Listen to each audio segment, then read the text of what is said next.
Meeting to order. Sorry? Did you say something, Amy? No? Oh, I heard someone saying something. Okay, je déclare la réunion. I call this meeting to order. Welcome to meeting number 46 of the House of Commons Standing Committee on Canadian Heritage. I would like to acknowledge that this meeting is taking place on the unceded traditional territory of the Algonquin Anishinaabe people.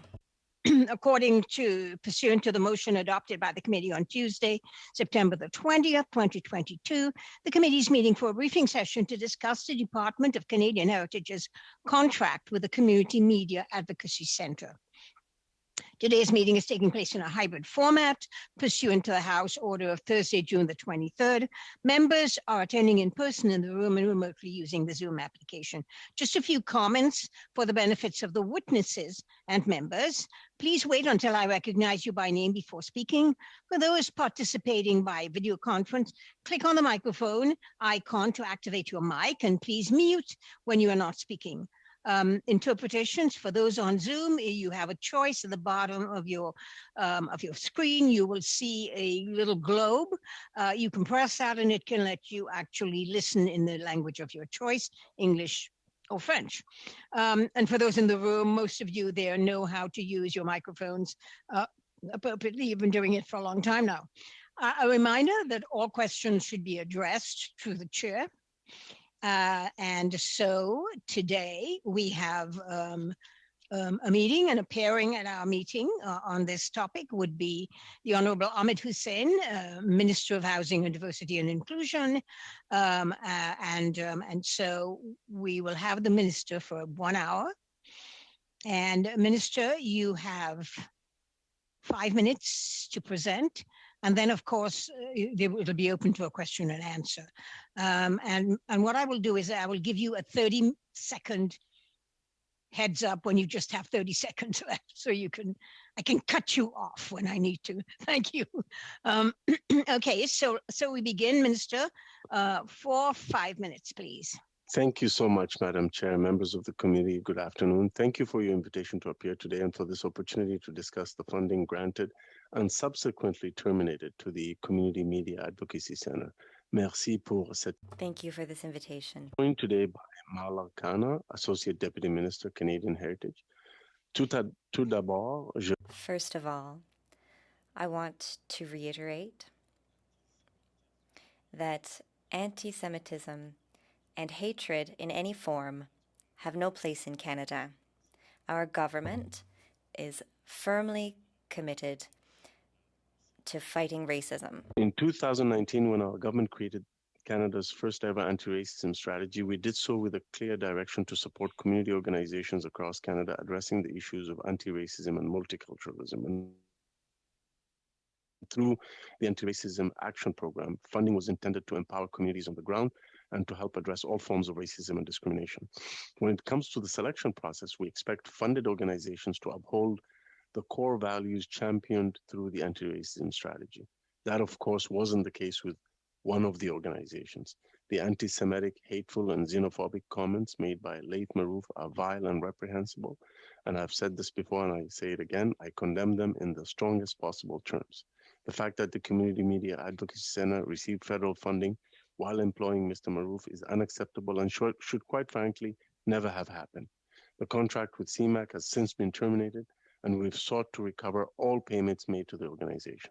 Madam Chair, it is clear that the vetting process failed. This individual slipped through the cracks during the review of the CMAC application. The incident reflects a failure in the system and is a slap in the face of the Jewish community, the Francophone community, and many other groups that he has continuously attacked with his hateful comments, and for that, I sincerely apologize. We're determined to ensure that nothing like this ever happens again. So today, I'm grateful for the opportunity to be here to speak with you about the immediate actions we have taken and the work we're continuing to do to strengthen how we assess and vet projects. Je demandais à Patrimoine. I have asked Canadian Heritage to undertake a comprehensive review of application assessments and to bring in enhanced training on verifying the applications of all program officers. Enhanced diversity and inclusion training for all program officers, including anti-racism and anti-Semitism awareness training.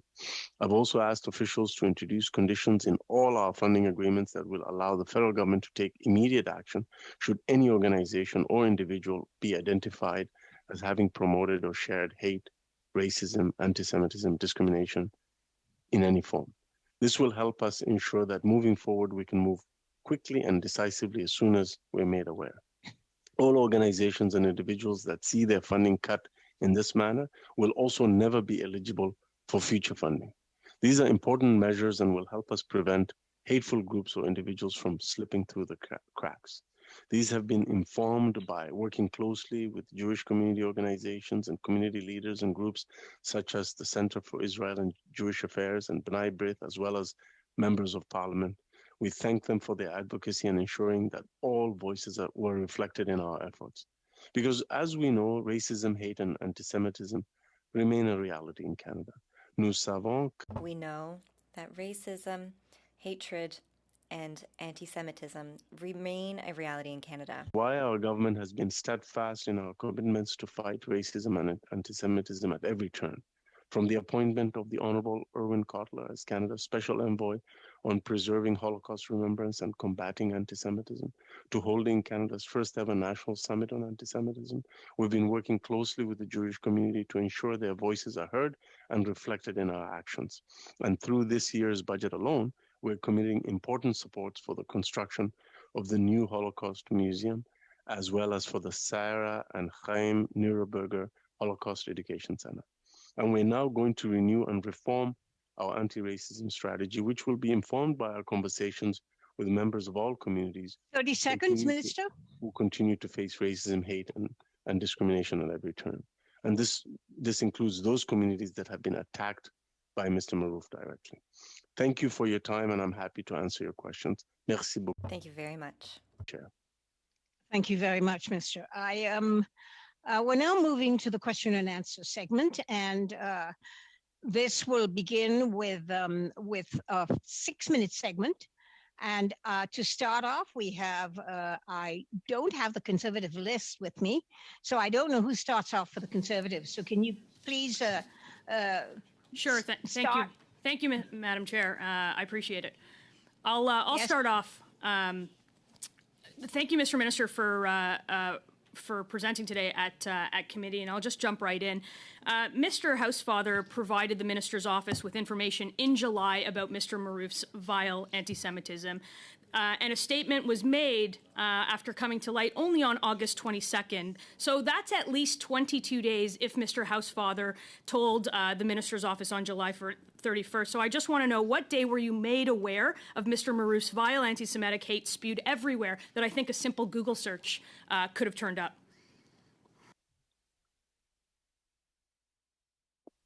The comments, I want to make this absolutely clear. The comments made by this individual are absolutely appalling. And I've said this before, and I'll say it again.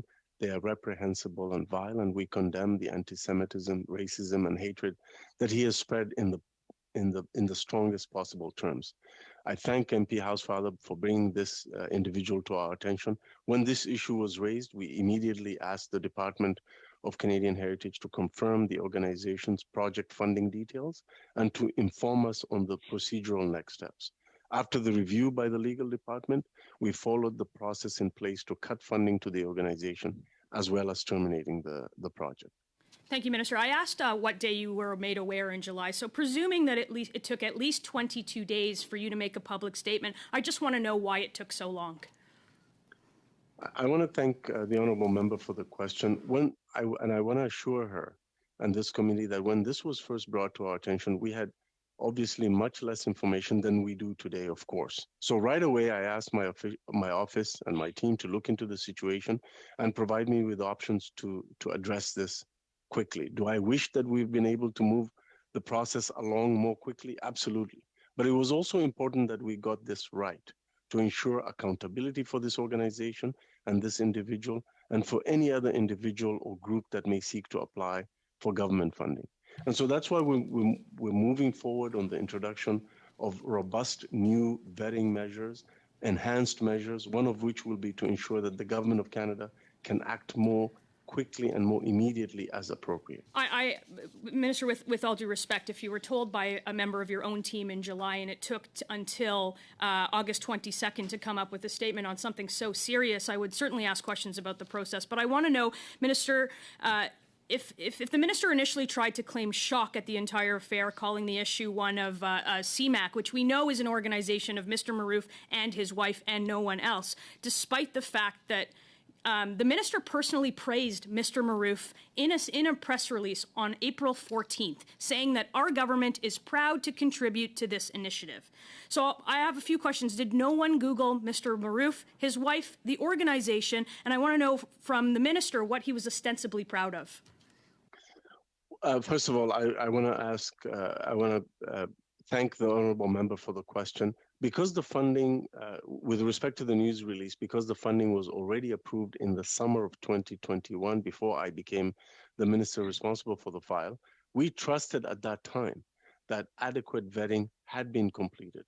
However, as we have said, this individual fell through the cracks. The vetting process failed in this case, and this is completely unacceptable. That is why I am happy to inform the committee that we're putting in place new, enhanced, robust measures to ensure that this type of thing never, ever happens again. And I'm happy to go through the details of the new enhanced vetting process. Madam Chair, I think Canadians want to know who approved the release and whether the minister, or whether this is an omission or it's incompetence. Did nobody Google anybody in the release? And why would the government say that it is proud of the work that was being done by the vile anti-Semitic hatred that has been spewed all over the internet? And a simple Google search would have turned that up by the minister's office, anybody in the minister's organization, anybody in the Department of Heritage, and anybody in the Canadian government at all. I agree with the honourable member. This is why your question is very important.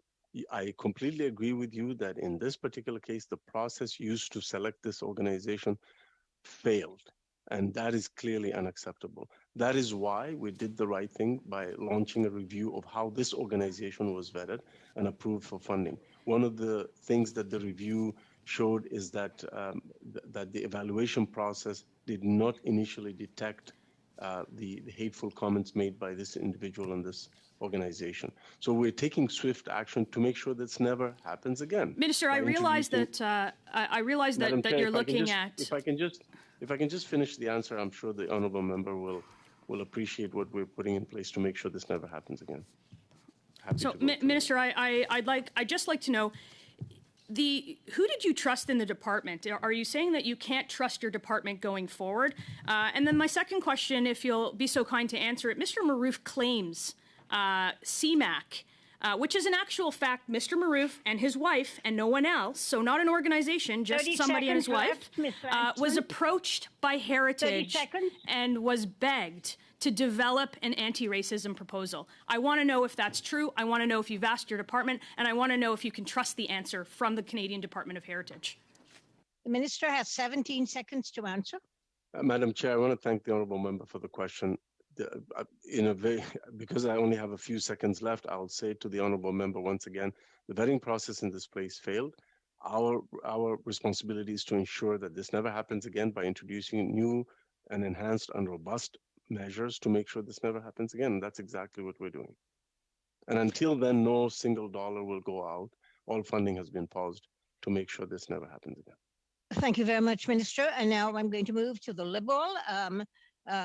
Ms. Sachs, Yara, 6 minutes, please. Thank you, Madam Chair. And I want to thank Minister Hussein and the team from the department that are joining us today to address this egregious error that took place in terms of funding towards CMAC. Firstly, Minister, I want to thank you for reiterating our government's unwavering commitment to tackling all forms of racism and hate, including anti-Semitism, particularly since the government did adopt the IRA definition in 2019 and made a strong commitment for a whole of government approach in ensuring that anti-Semitism and all forms of hate are not seen in any of our programming or in any of our departments. And I'd like to thank you as well for being here with us today to talk about the action that you're taking to hold Laith Marouf and CMAC accountable for the hateful, anti-Semitic, and racist comments that Mr. Marouf has made, and to ensure that no organization like this ever, and I say ever, receives federal anti-racism funding again. As the minister has stated, he's been working with organizations, and I can say as a member of the community that I'm very grateful for the time and attention that's been put both amongst colleagues and with CJA, Friends of Simon Wiesenthal and B'nai B'rith, to work together in resolving this issue.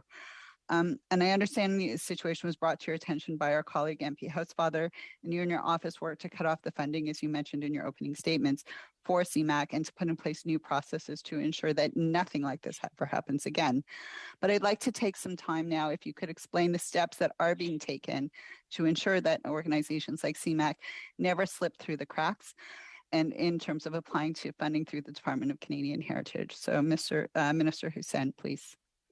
Thank you so much to the honorable member for her important question. I will say once again that part of our responsibility is to make sure that we learn from the fact that in this particular case, the vetting process failed, and we're taking swift action to make sure this never happens again. And we're doing so by introducing a new vetting process that is being established by the Department of Canadian Heritage.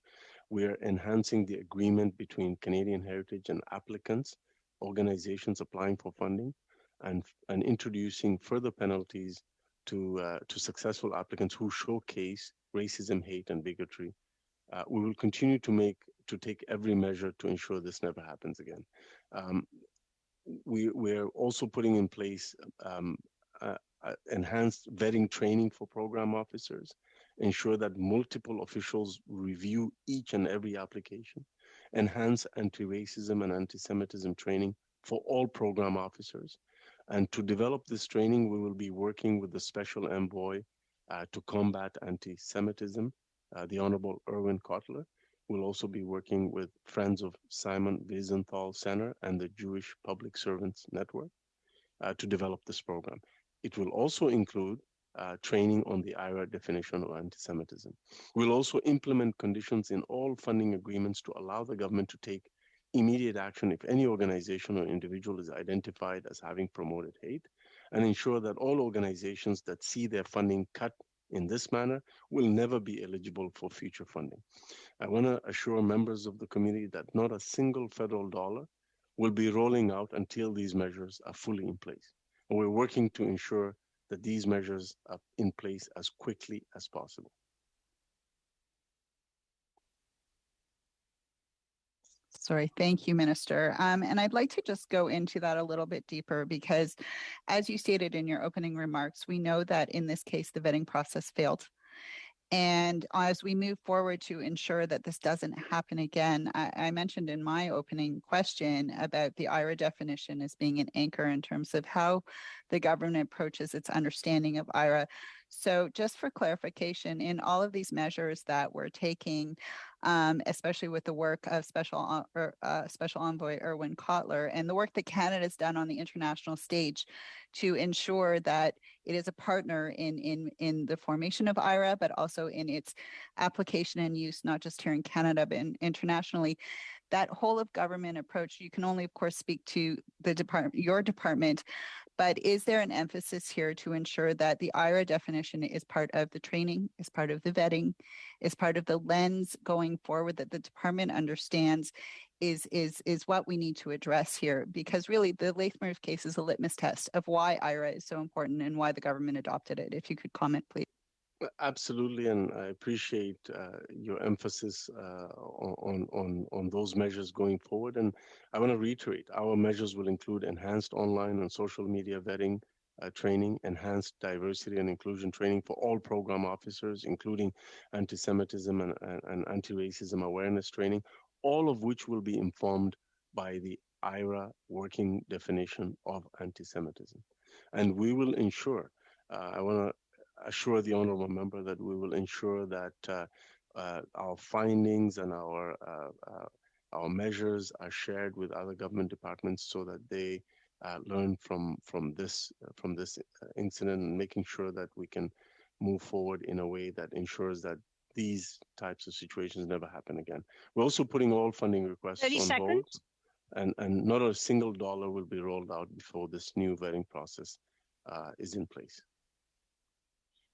Thank you. You have 20 seconds, Ms. Sachs, if you wish to throw in a comment or something. So But thank you, it's Minister. gone to 14 now. Okay, well, thank you, Minister, and thank you, Madam Chair. So anti-Semitism is one of the oldest forms of hate and the most pernicious.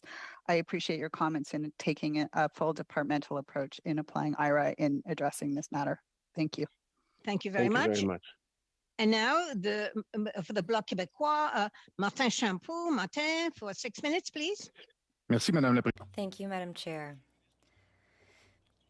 Minister, earlier, after Ms. Lanceman's question, when she asked you why you took so long to react after having been alerted by Mr. Housefather regarding Mr. Marouf's tweets, you said information was missing. So what information, additional information, did you need in order to act? Your reaction to these unacceptable comments only happened on August 22nd. So what information was missing for you?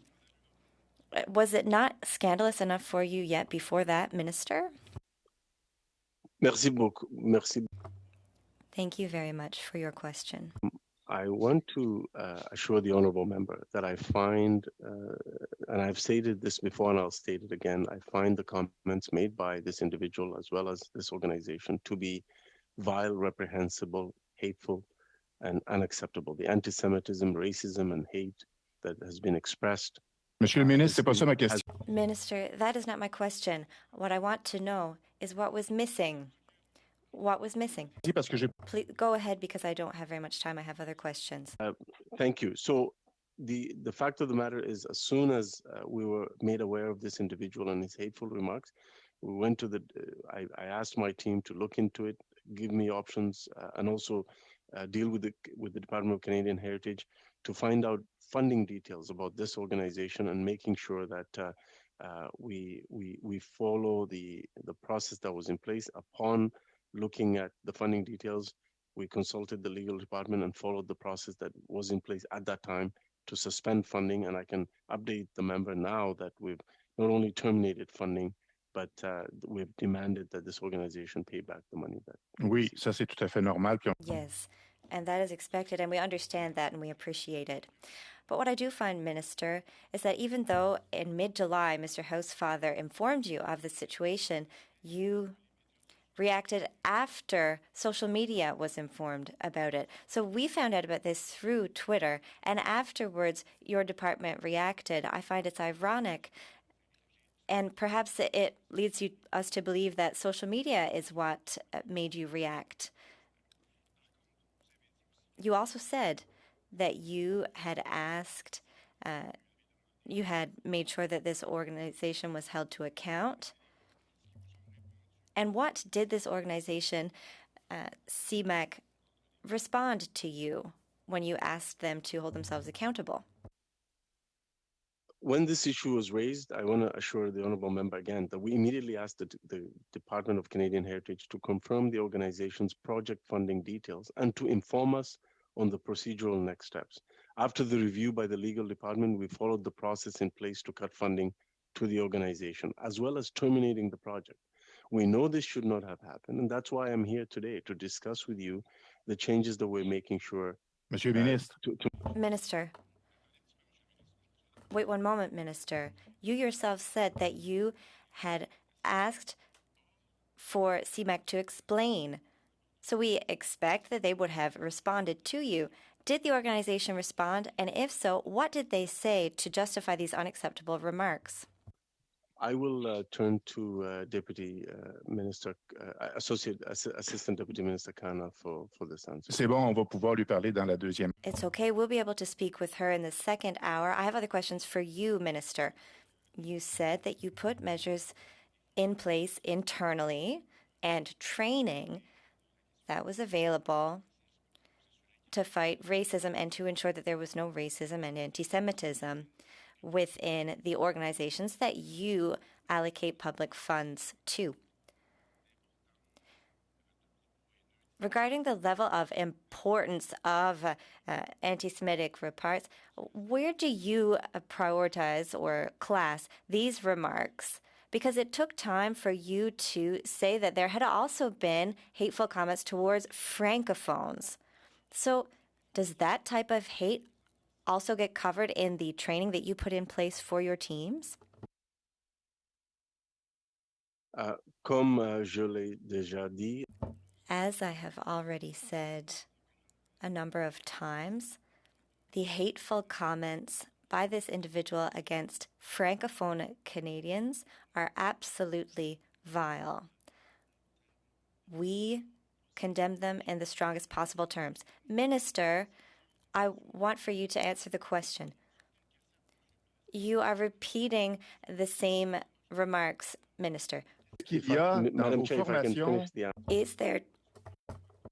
No, because you're not answering my question. What I want to know, Minister, is in the anti-Semitism and anti-racism training, there is a component on hatred against Francophones. We have seen it multiplying. We see it on social media against Francophones, and nowhere in the program do we see any mention of anti-Francophone hatred. Is that included in the training, yes or no? I have stated very clearly that the hateful comments towards Francophone community members by this individual, by this organization, are reprehensible. I said this from the very beginning, and I'll repeat that. Absolutely. We will make sure that the enhanced training, anti-Semitism, anti-racism, and anti-discrimination training and anti-hateful training for all program officers includes sensitivity towards and fighting against hatred towards Francophone community members. That is a commitment that I can make to you, sir. Thank you, D'accord, Martin. j'apprécie. Okay, I appreciate that. Thank you. And now I go to Peter Julian for 6 minutes, Peter. Thank you, Minister, for being here today. I was a little concerned about your initial comments where you talked about anti-Semitism remains a reality. I believe you're minimizing this. The police-reported hate crime latest statistics actually shows a significant rise in anti-Semitism, hate-motivated crimes. So what we're dealing with is not something that remains a reality. What we're dealing with is something that is becoming a greater and greater threat to our society. Anti-Semitism and anti-Semitism hate crimes are growing in this country. And so in that context, I wanted to come back to the comments you made initially, that you had believed that there had been an adequate vetting had taken place when you became the minister. Did that adequate vetting take into consideration social media accounts that date back to 2017 that clearly show a pattern of anti-Semitic slogans and comments on social media by Mr. Marouf? Mr. Julian, I would have to start my response by responding to your initial comments. I in no way meant to suggest that anti-Semitism should not be taken seriously. Quite the contrary. I have, in many years of my adult life, I've spent time fighting anti-Semitism, fighting Islamophobia, fighting racism on the ground, working with community members from various communities. So I take this extremely seriously, and I would encourage you to revisit my remarks on this matter in a number of occasions. So I disagree with you with respect, sir. On the issue of the previous processes that existed before I became minister, this funding was approved in the summer of 2021, before I became the minister responsible for this file, and we trusted at that time that the adequate vetting had been completed. And as we have said, this individual fell through the cracks, and that is why I'm here today to assure members that we're putting in place measures, significant measures, to ensure this never happens again. Okay, thank you. I want to come to those significant measures because you haven't talked about a social media screen at all. That was obviously clearly something that was a huge and significant omission from the process that was put into place. So in terms of the social media screens, what are the social media screens that are put into place as part of your new revised policy? And going beyond anti-Semitism, which, as I've mentioned, is growing, Islamophobia is growing, racism is growing. We've heard this week about a toxic incel group, a misogynistic group that was on leader of the official opposition's YouTube feed, the Men Going Their Own Way, MGTOW. Does your social media screen that you're putting into place include all of those hateful signs, hashtags, to ensure that this kind of thing never happens again, whether we're talking about anti-Semitism or all other forms of hate? So, Madam Chair, I'm happy to reiterate again the vetting process, the comprehensive vetting process, and the pieces that are in it that I've already stated. But in terms of the detailed question with respect to social media that the member is asking, I'll turn to Assistant Deputy Minister Khanna to provide additional. Yeah, thank you, Minister. I will ask this question then later on when we get another opportunity to put that into place. So, coming back then to the timeline, mid-July, you become aware of these comments because of Mr. Housefather's intervention. It takes over a month, as a number of other of my colleagues have indicated. Is the delay in that due to this fact that this particular program is double-headed? You have to go to Canadian Heritage, another minister, Minister Rodriguez, to get the information that is important for you to make the decision about cancelling the contract. Is the very structure of how we have two ministers competing for one program, is that part of the reason why there was such a delay? Absolutely not. I am the minister on the file, and I made a point as soon as the issue was raised. I immediately asked my team to look into it, provide me with options. But we also asked the Department of Canadian Heritage to confirm the project funding details and to inform us on the procedural next steps. After the review by the legal department, we followed the process in place to cut funding to the organization, as well as terminating the project. We know this should not have happened, but that's why I'm here today to talk about how we have enhanced the process significantly to make sure this never happens again. 30 seconds. Yeah, thank you, Madam Chair. I mean, there's obviously a problem. What we have is two ministers that are compiling and working in one file. When you have one minister having to get information from another department, we have a delay in this case that was over a month, with very virulent, toxic, anti-Semitic comments, basically continuing to be funded by the federal government over that period. And I don't have reassurance from the minister right now that the kind of social media screen that is so important, whether we're talking about anti-Semitism or misogyny, is clearly put into place to stop this from happening again. That is a matter of some concern. I can assure the member. Do I have sorry, a few seconds to respond? Okay. No, you can get back to that. You have an hour with us, so we'll move there. I would now like to move to the next round, which is a 5-minute round, and we will begin with for the Conservatives with Rachel Thomas. Ms. Thomas, you have 5 minutes. Actually, Madam Chair, it's going to be me. It's John Nader. But could I, before we start, could we just confirm that we'll have the full second round of questions, Madam Chair? I think we will, because we tend to flow these into each other, but I think we will have that time. Okay, well, we'll just be sure that we do. Thank you, Madam Chair. Minister, thanks for joining us. Just to clarify, on what date did Mr. Housefather inform you of these concerns about Mr. Maroof? I thank MP Housefather for bringing this individual to our attention.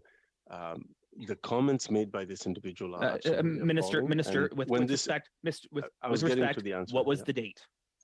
When this issue was first raised, we immediately asked the department to look into it and to confirm the details. And Minister, with respect, on what date?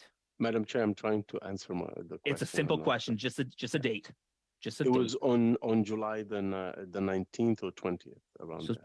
July 19th or 20th. So even longer than was originally a full month before your department took any action. I want to go back. You said this. Well, I wouldn't Minister, say that the department it's didn't take any action. I think that's an unfair characterization, but I'll let you finish your question. And with respect, I do have the floor, Minister.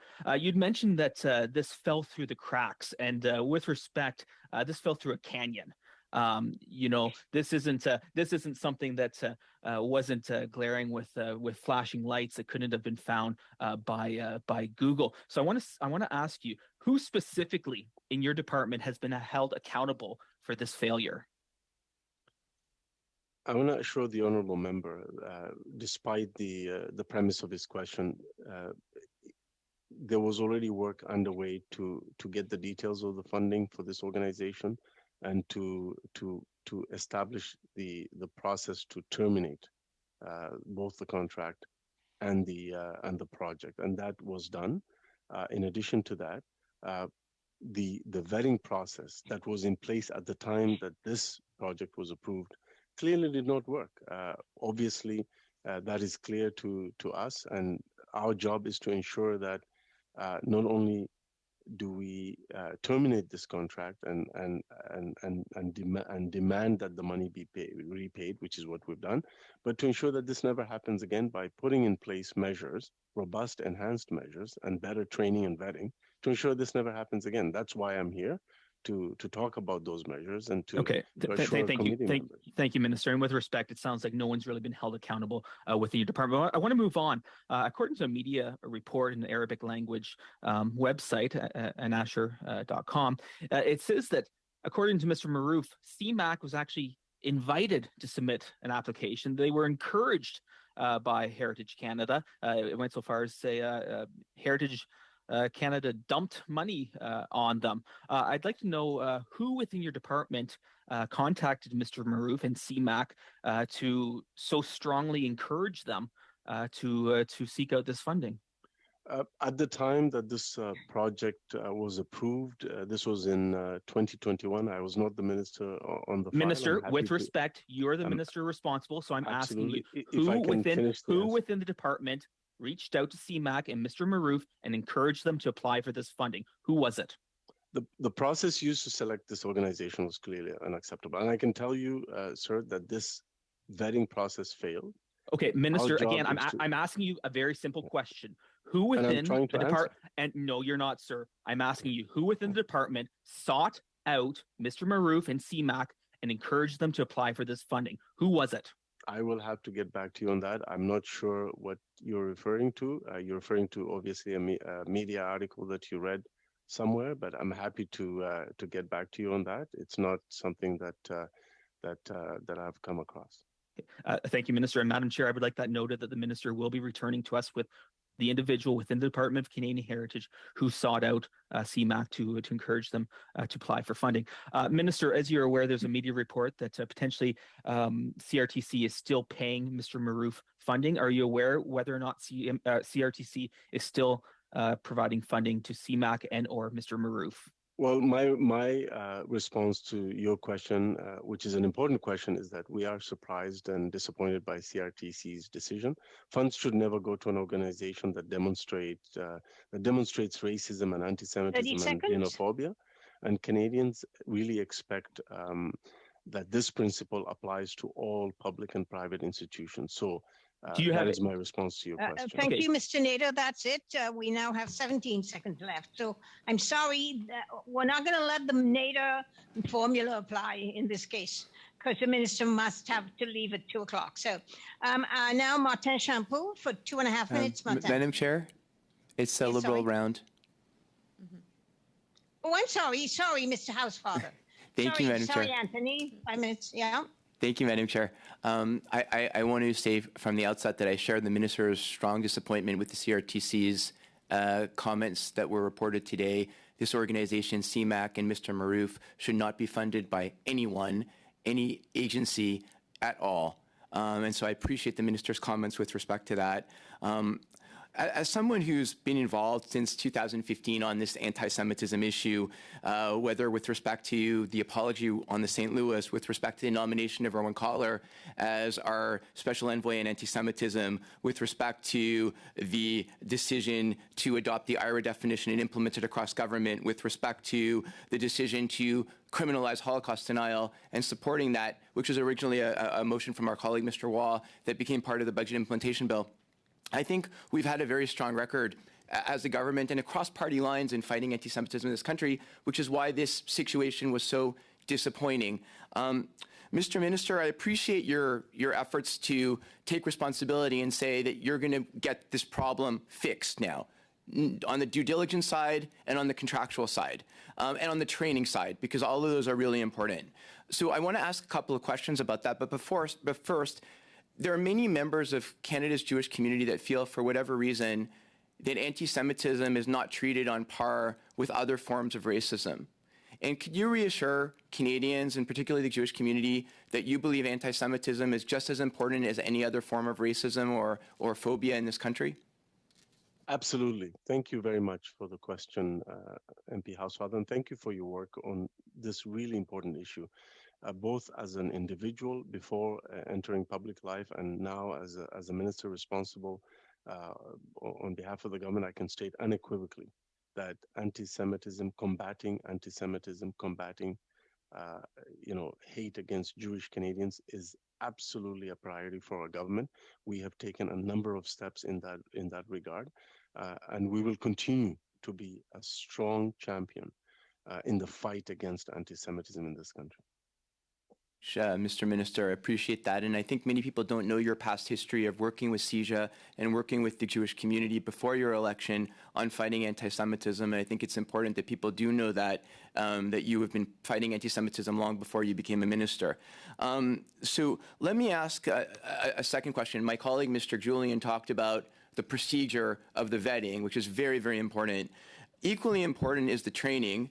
And I was very pleased to hear that the Jewish Public Servants Network, which has been complaining to me quite a lot about the lack of coherence about anti-Semitism training in different departments, is going to be part of this process, because we can use this as an opportunity to create the best anti-Semitism and other forms of racism training that you can then implement not only in your department but across departments, which is excellent. But I wanted to get to the question of the attestation and the contract, because one of the problems surely here was the termination clause in the existing contract didn't allow you the immediate opportunity to terminate the agreement, is what I'm getting. So can you talk about what termination rights the minister will now have in the contract in the event that somebody like Mr. Marouf is found to have made such statements? Absolutely. Thank you very much, MP Housefather, for that question. I think you point to a really important lesson in this particular issue, which is that moving forward, we will be able to we will be able to move more swiftly to immediately cut funding and make sure that we terminate contracts. That is part of the enhanced agreements. That is part of also introducing a new item, namely an attestation that will proactively require applicants to commit to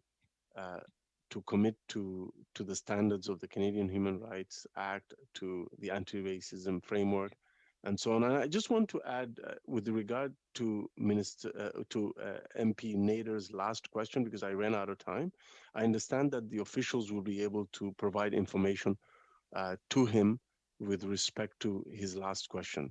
So I just wanted to clarify that. But in terms of additional powers to terminate faster, put language in the agreement to enhance the ability of the government to move quicker, and putting an attestation to applicants so that they are able to proactively commit to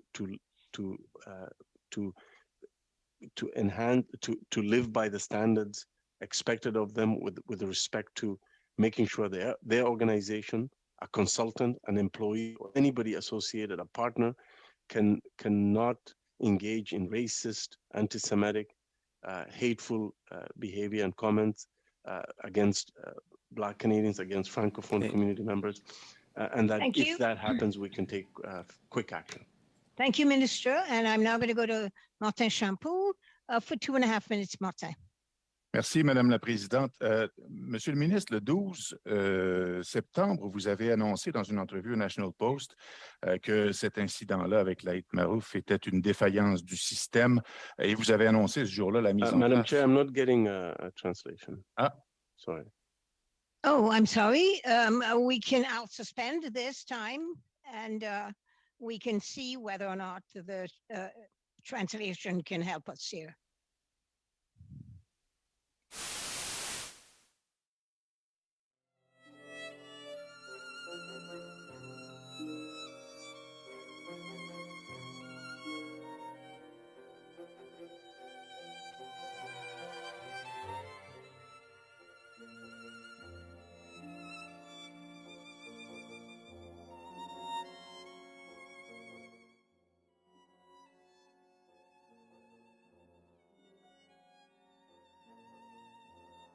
If we look at them, they should have already been in place, especially when it comes to that program that you wanted to put in place at the time for the organization of Mr. Marouf. So what were the measures that were actually in place prior to this event? What was the due diligence being done for this financing or these funds being sent to organizations? Thank you very much for this important question. My expectation was that the measures in place at that time would have conducted robust vetting and due diligence measures and steps to ensure that this individual and this organization would not go through the cracks. And so now we're introducing a new vetting process. And this vetting process will ensure, for example, enhanced vetting training for program officers, ensure that multiple officials review each and every application so that mistakes can be caught, enhance anti-racism and anti-Semitism training for all program officers. And to develop this training, we're turning to the experts, people like the Honorable Erwin Kotler, the Special Envoy to Combat Anti-Semitism, Friends of Simon Wiesenthal Center, the Jewish Public Servant Network, to develop Tantôt, vous avez parlé de votre engagement. But earlier you talked about the fact that you want to make sure that comments made against francophones, are going to be included in these measures. So are you going to protect all the francophones in Canada? I really appreciate that. I'm going to switch to another question now. I've only got 40 seconds left. After that incident, the CMAC incident, did you do a review of all the other contracts that have been given to other organizations? Have you done the due diligence for all the other organizations that have been given contracts and funding? Chair, I want to thank the honourable member. That's a really important question.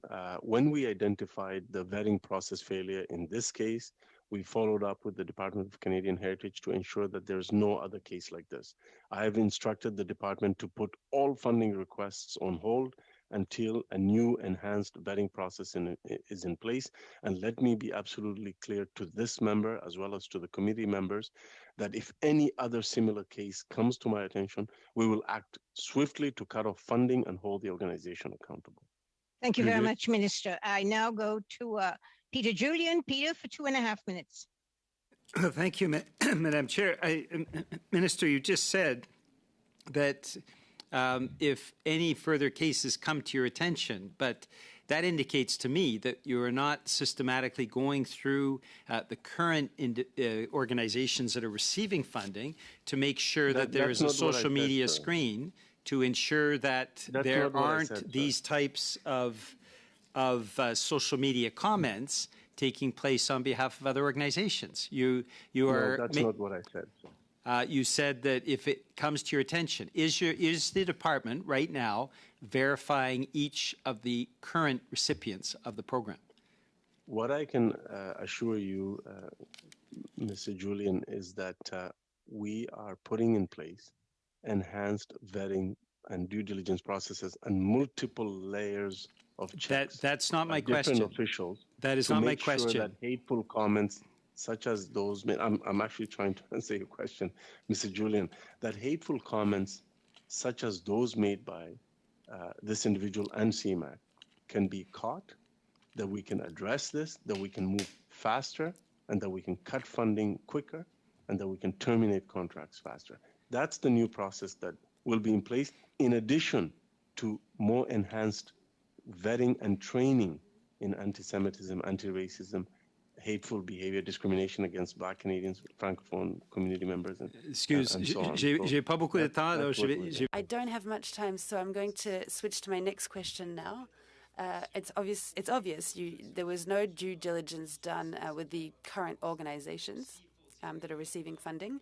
So we've also seen anti-Semitism, but also attacks against Francophones in Canada. So here are both of my questions. First of all, that attestation for organizations, that was never really requested or required to ensure that there was no hate, expressions of hate within those organizations.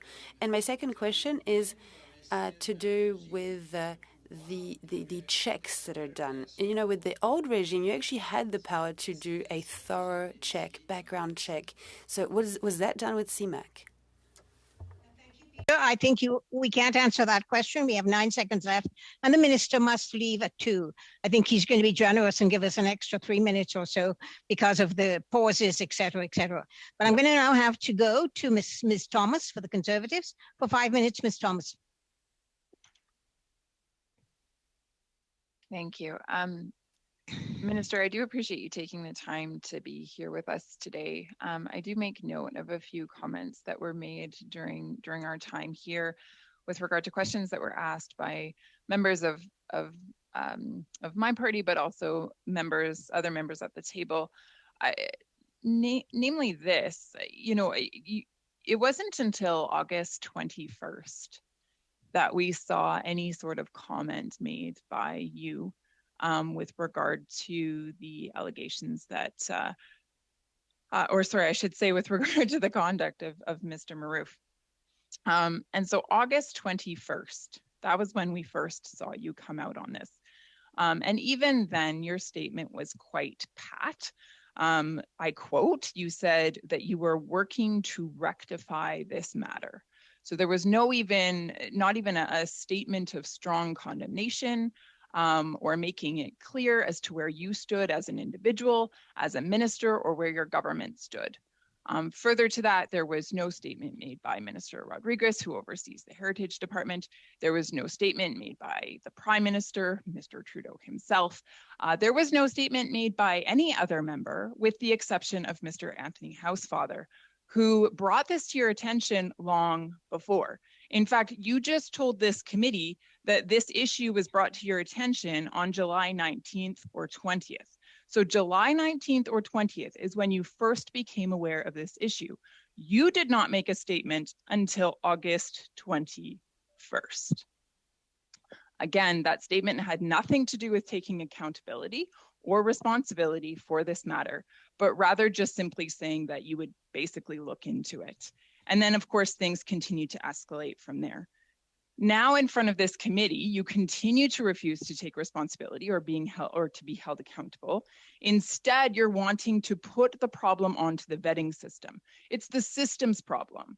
And so you're saying that the system will somehow be fixed. Now, you haven't exactly walked us through what that's going to look like, nor do we really have time for that today, but I would welcome you to table that for the committee to take a look at. But nevertheless, you are skirting the issue once again and saying that it is the system's fault.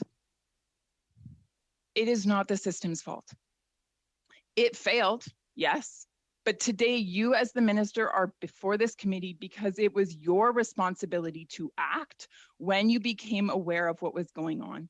And your first point of action should have been to condemn the racist and anti-Semitic actions of Mr. Maroof. I did that. And you failed to act. For a month. For 1 month, you sat silent.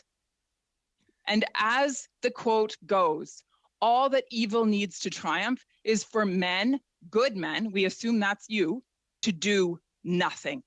Nothing. And that is exactly what you did. You did nothing for 1 month. You stood on the sidelines and you blamed it on a system when you, as an individual with a conscience, with a heart, hopefully with an ounce of integrity, had an opportunity Thomas, to do be careful. something. Be careful. And you did nothing. I'm not done.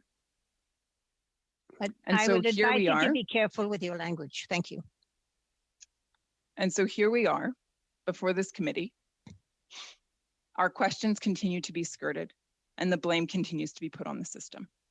Now, the one thing that you did offer us today is that you do disagree with the funding that was given. You do believe that it should be pulled back and your department has taken that responsibility. But you further said that the CRTC needs to do the same because there's about $500,000 that has gone in that direction. In order for that to take place, it would be then important for Mr. Rodriguez himself to come to this committee and to be able to testify. And so I'm sorry, you are muted, Ms. Thomas. Thank you. I'm not sure at what point I got muted, Madam Chair. You said you would like Mr. Rodriguez to testify, so you were only muted for about a second or two. Thank you. Perfect. Thank you. And so with that, because it's been brought to our attention that the CRTC gave about $500,000 of funding to Mr. Maroof and his wife, aka the organization, and it would be then pertinent for Mr. Rodriguez to come and appear before this committee, I would like to move a motion to that effect, and I'm happy to read that into the record at this point. You have 2 seconds, Ms. Thomas. I'm sorry. Madam Chair, once I move a motion, I am no longer constrained by time. But you have not started read my motion into the motion. I asked for your permission to read it into the record. Go ahead. Thank you. In light of the shocking testimony and the discovery that CMAC received over $500,000 from the CRTC dating back to 2016, I move that the Minister of Canadian Heritage be invited to appear before the committee at the earliest date possible regarding the federal funding provided to the Community Media Advocacy Centre, known as CMAC, by the Department of Canadian Heritage and the Canadian Radio, Television and Telecommunications Commission, in brackets CRTC. Madam Chair, when it's appropriate, I wish to speak to my motion. I will, if you don't mind, allow the last questioner, Mr. Couteau, and then we're going to have to debate and discuss this motion we have. If you wish to do it today, I'm letting you know that we have departmental witnesses who may not be able to testify. So if you wanted to move this into another time, we could discuss it in a business meeting that may be coming up very soon. What would you like to do, Ms. Thomas? I believe I've made it clear that my motion is so moved. And you would like it dealt with right now? My motion is so moved. All right, then we have a motion on the floor. If anyone wishes to speak to the motion, I see hands up. I see Mr. Nader. Thank you, Madam Chair. But I believe, just wanted to note that the minister has to leave at a set time, at a time certain. So he may not be here for this discussion. And he needn't be anyway. Go ahead, Mr. Nader. Thank you, Madam Chair, but I believe Ms. Thomas still has the floor. She moved her motion. I was just looking at people who wish to speak for or against. Ms. Thomas, you wish to say more on this motion? Seemed to me to be pretty clear. Madam Chair, I do believe that it's customary that the mover of the motion is the first to speak. Yes, Ms. Thomas, please speak. Thank you.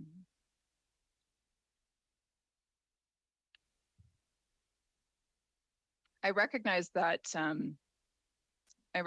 motion of this nature has been entertained at this committee before. However, at that time, we did not have all of the information that we now have. And so based on the testimony that has been brought forward by Minister Hussein, we now know that indeed about $500,000 was given to Mr. Maroof and his organization, aka his wife, that's the entire organization, and that was given by the CRTC. We know based on Mr. Hussein's testimony that it is Minister Rodriguez who oversees the Heritage Department, which oversees the CRTC, which gave the funding. And so it would seem to be of interest then to this committee to hear from Minister Rodriguez in terms of this funding and how that vetting process has been conducted and why that funding was granted in the first place, but then also what actions are going to be taken in order to mitigate risk going forward. I say risk because of this. To have someone like Mr. Maroof on Twitter and other social media platforms spewing hate of the worst kind. I don't even know that you can say that. All hate forms of hate are disgusting, but there is something extraordinarily vile about Mr. Maroof's approach. And so, given that money has been given to this individual who is, there's clear evidence showing that he is an extremely vile individual who engages in not only racist rhetoric, but calls for outright violence and celebration of violence that has already been done. Given that this is the fact, it seems appropriate then that the minister would be given an opportunity to answer for his department's decisions and how they might be making changes going forward. I think this whole situation is very shocking. This summer, when I first became aware of Mr. Maroof's statements, I know that I, for one, was very shocked, very appalled, very surprised. And I watched as Canadians responded, and I saw their grief, I saw their frustration, I saw their outrage, I saw their pain.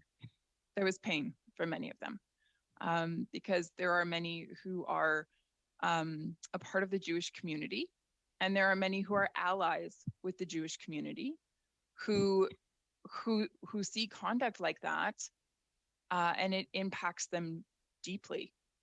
And the truth is, I wish it impacted all of us deeply. I wish, Minister Hussein had been impacted at a deeper level so that it would not have taken him a month to finally respond with any sort of statement of condemnation toward the conduct of Mr. Maroof. The point is this: there are these vile, absolutely disgusting tweets and other social media engagements that are out there. Somehow that got missed in a vetting process. And Mr. Hussein has said that he's going to undertake an investigation or a review process of some kind in order to look into that and to hopefully fix the vetting process. We do not know what Mr. Rodriguez is going to do on his side with regard to the $500,000 of funding that has been awarded by the CRTC. What about that vetting process? What did that look like? How did Mr. Maroof get missed? What's going to be done in order to rectify that situation? How are we going to ensure that Canadian tax dollars are not put toward the perpetuation of racism in the future? Because as this government has stated, and I hope I can take them at their word, they are wanting to fight racism. Now, I find that somewhat difficult to fully believe or give credit for when we have a minister before us who took more than a month just to open his mouth and say something, let alone take action. I actually would say that inaction therefore makes him complicit in racism. He actually lent to its perpetuation. But if the true desire going forward is for change, then I would suggest that we give Mr. Rodriguez the opportunity to share with us his vision for his department and the actions that he will take going forward in order to rectify this, in order to make sure that Canadians are assured of their safety, assured of their well-being, assured that their tax dollars will be used wisely, assured that they are not made complicit in extending racism. I sure don't want my tax dollars used in that way. I don't think anyone on this committee call right now wants their tax dollars to be used in that way. And so for that reason, for the reason of accountability, for the reason of transparency. Point of order, Madam Chair, can you hear me?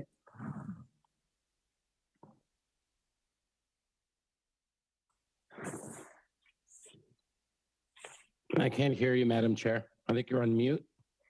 Can you please say your name? I don't know who It's Michael raised the point of Cocho. order. Okay, Michael, It's go Michael ahead. Cocho. Yes. I just wanted to point out that, we had the minister here for 1 hour. I was the last person, I believe, I think so, on the list to speak. Obviously, the minister has made it very clear that he was here for an hour. The member now has taken up 15 minutes speaking during her duration and also during her motion that she's moving. And I would just say, as a common courtesy, to each member of this committee, we should at least attempt to allow people to speak and use their slots. And in this case, it's clear that the minister will have to leave, and I will not be able to ask my question. So, as a courtesy, I'd ask the member to speed things up so we can proceed with the final round. Thank you. Ms. Thomas, you have been requested. You have the floor, so it is your decision.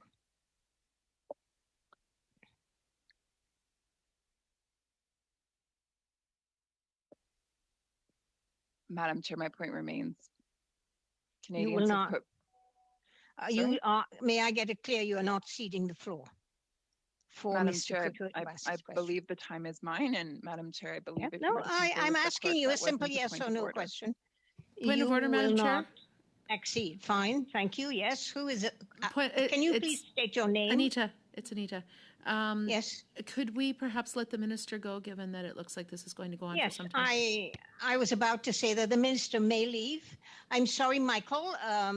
Ms. Thomas has not allowed you that question. Yeah. The minister may leave. He does not have to be here for the debate on the motion. Thank you for being here, Minister. Thank you. I'd like to thank the minister for appearing, and I would like to thank him for giving us his time. And I know that has many demands on his time. So, Minister, you may leave. Thank you, Madam Personally, thank you. If we are going to have time for the second hour, I would hope that the officials would stay. Thank you. Ms. Thomas, you have the floor. Thank you, Madam Chair.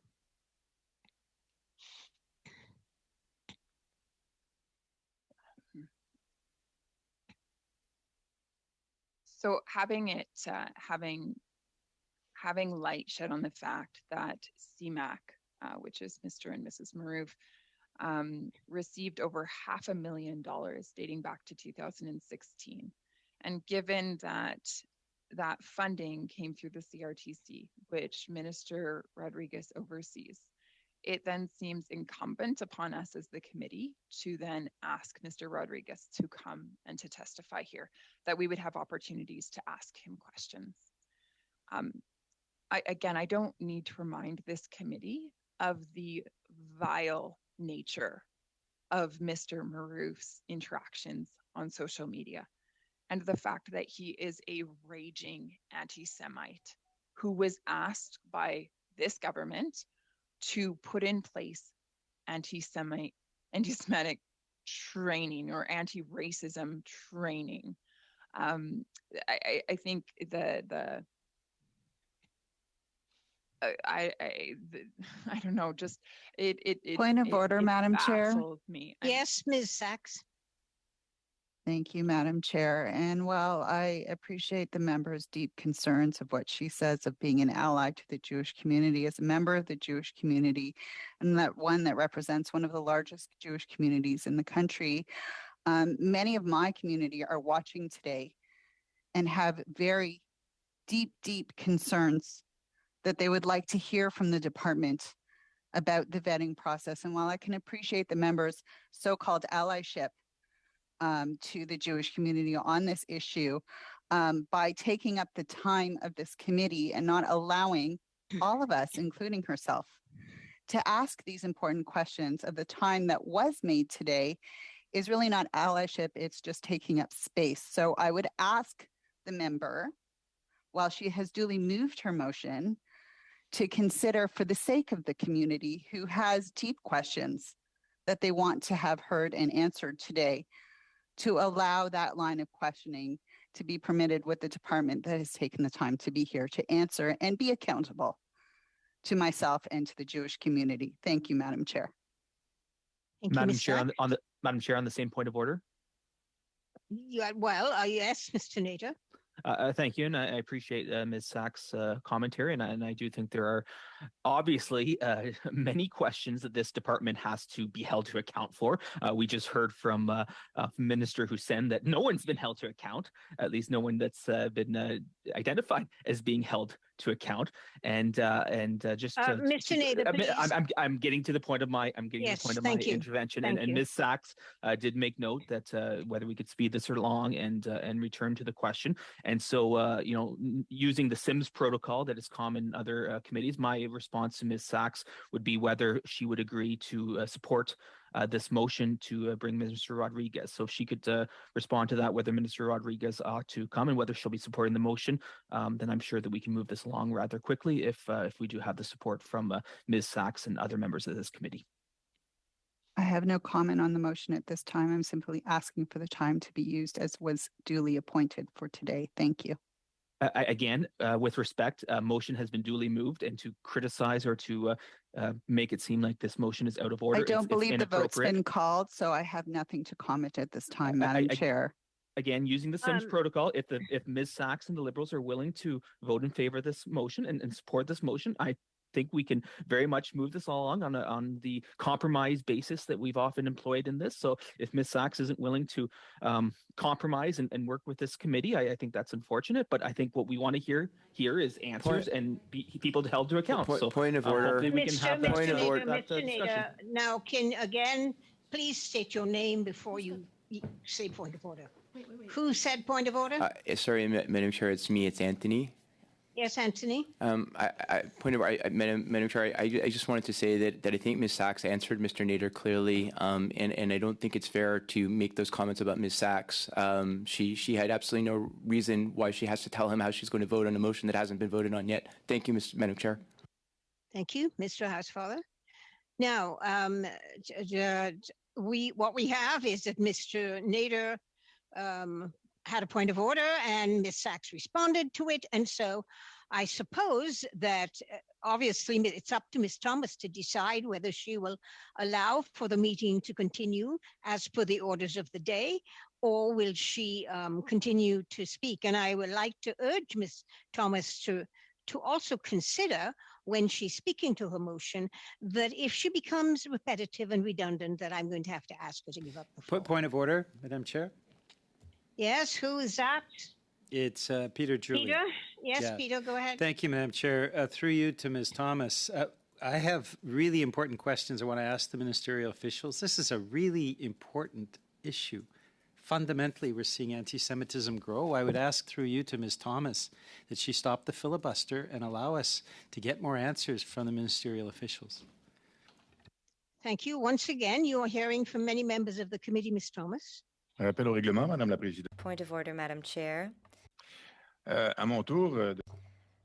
I would also like to add my voice to that of my colleagues.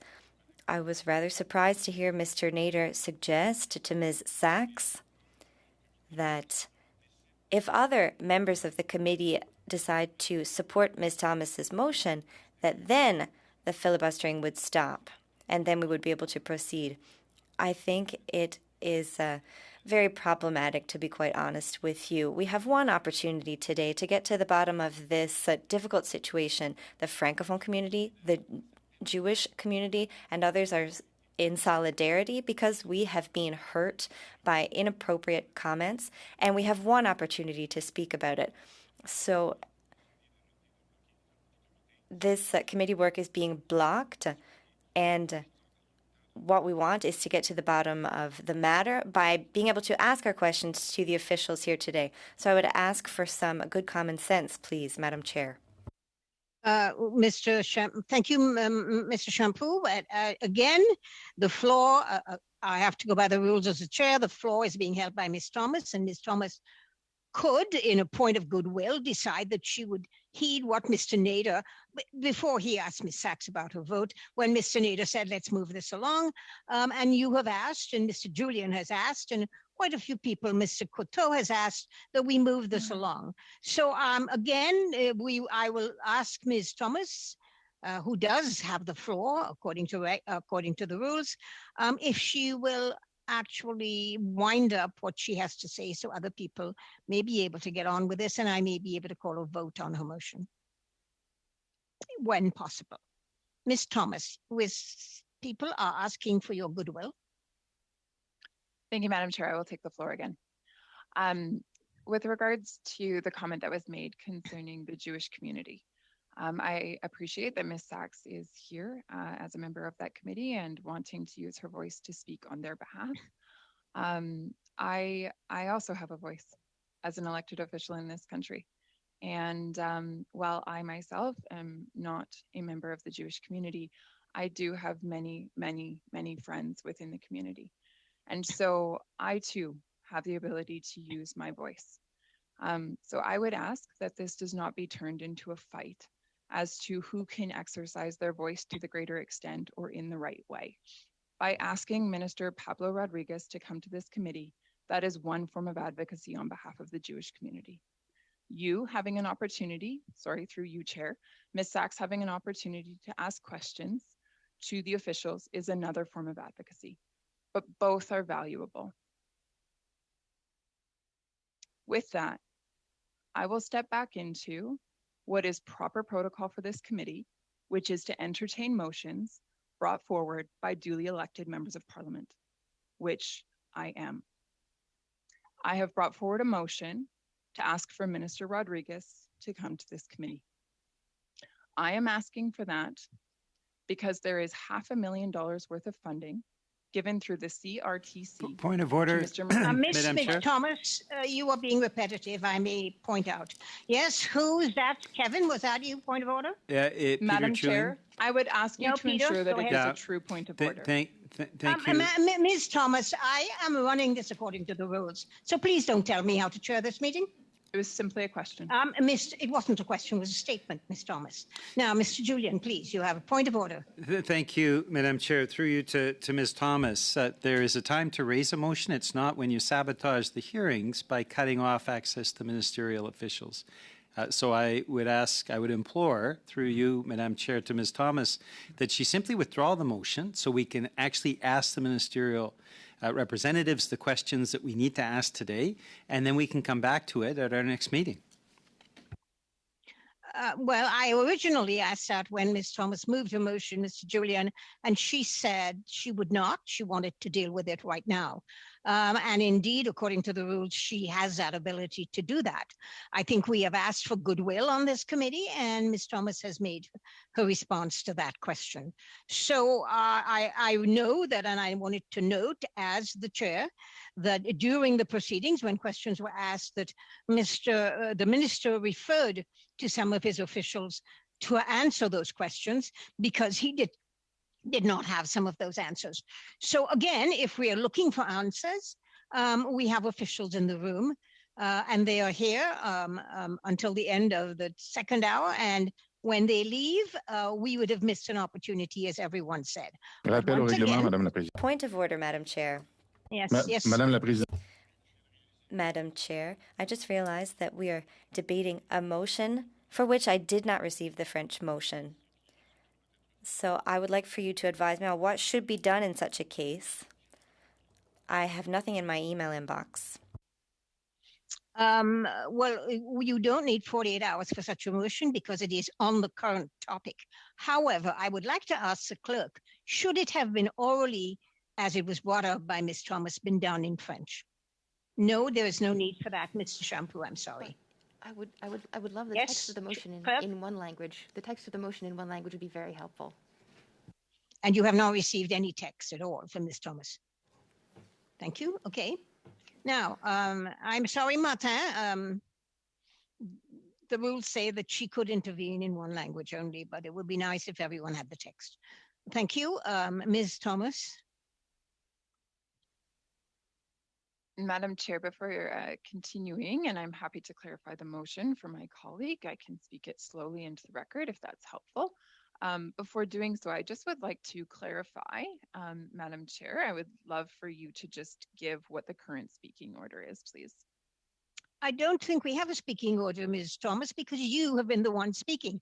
I have people's hands up, I can see them, but they have not been allowed to speak because you have the floor. Yes, Madam Chair, thank you. I was just curious as to the order. Who is to speak next?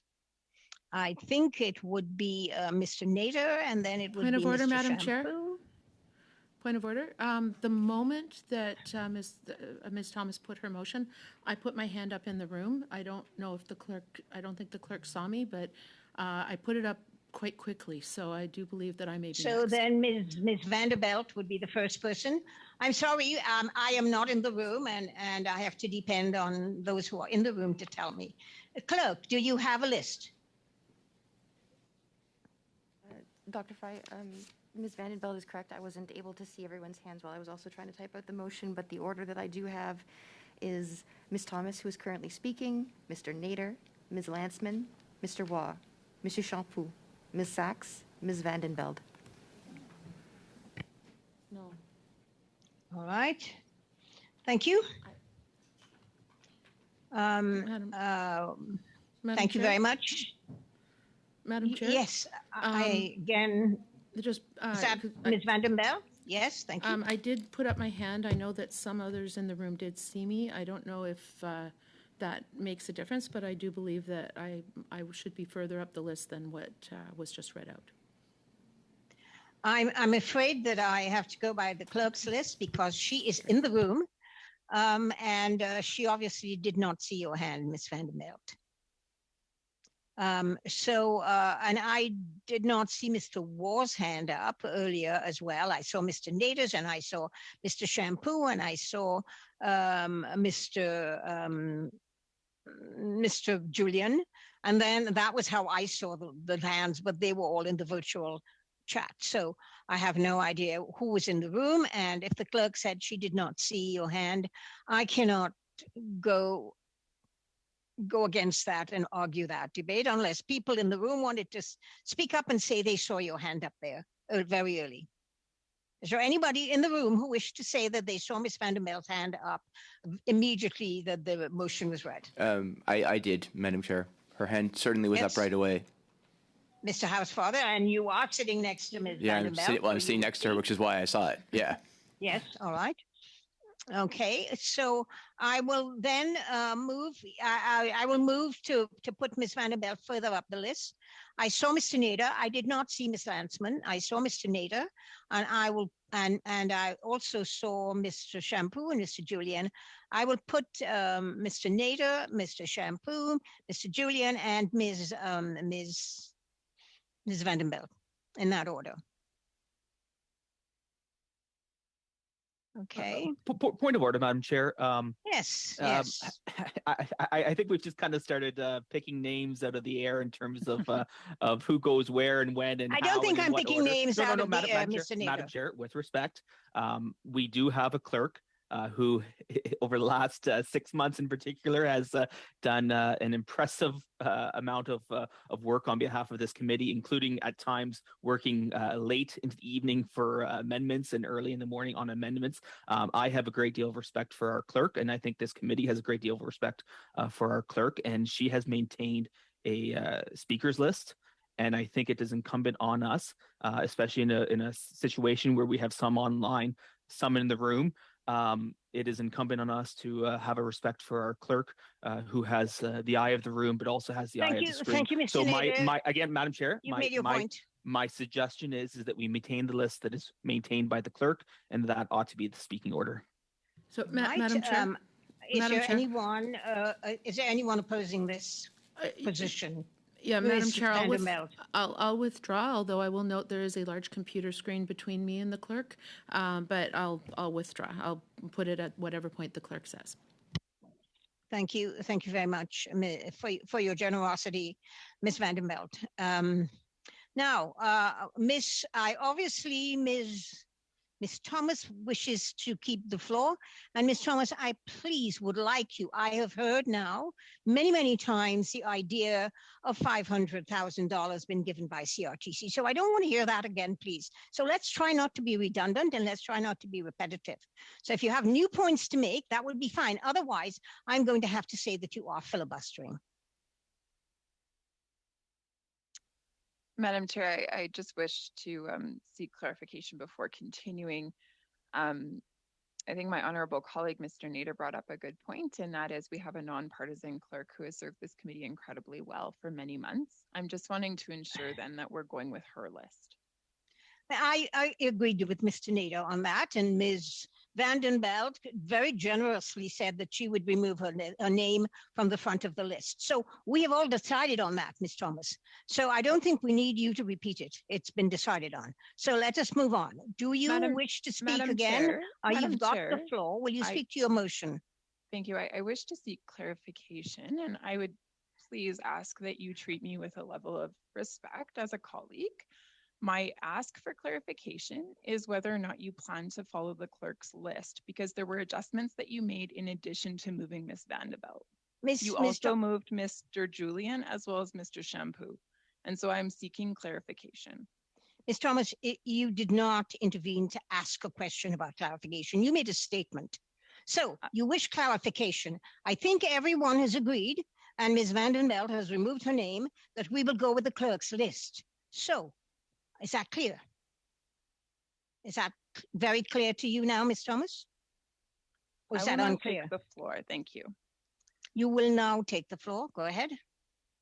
So for Mr. Shampoo's benefits, I will read the motion again. And if the clerk wishes for me to do that several times or to do it. Point of order, Madam Chair. Yes, Ms. Sachs. Hi there. At this point, it is now 2:30.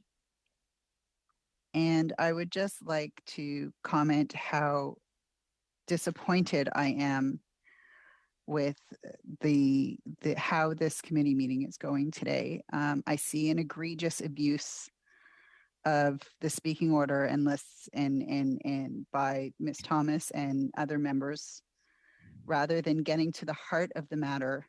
I can't begin to emphasize how profoundly hurt the Jewish community was, and the Francophone community. I stand with my colleague, Monsieur Shampoo, on this. And there are communities watching right now, waiting to hear an explanation. We have a member of the department here prepared to ask these questions. And if there is a genuine desire for allyship and support for communities to get to the heart of this matter, then there wouldn't be such a gross abuse of time on something that is so sensitive and so important, that has been so painful for so many across this country. And leadership and allyship, every voice is important. Every voice is important. I'm sorry, Ms. I believe I have the floor. Sachs is speaking. She has the floor on a point of order. Yes, go ahead, Yara. But at this point in time, Madam Chair, point of order. I believe I have point the of floor order now, on the Ms. floor. Thomas. Madam Chair, if you confer with the clerk, I think she'll confirm that when a point of order is called, the most recent one has to be entertained. All right. I would comment that you, Ms. Thomas, you must recall as well that I have asked you that if you wish to make a point of order, go right ahead and let us hear it, because obviously it has to be a point of order. Go ahead. What is your point of order, Ms. Thomas?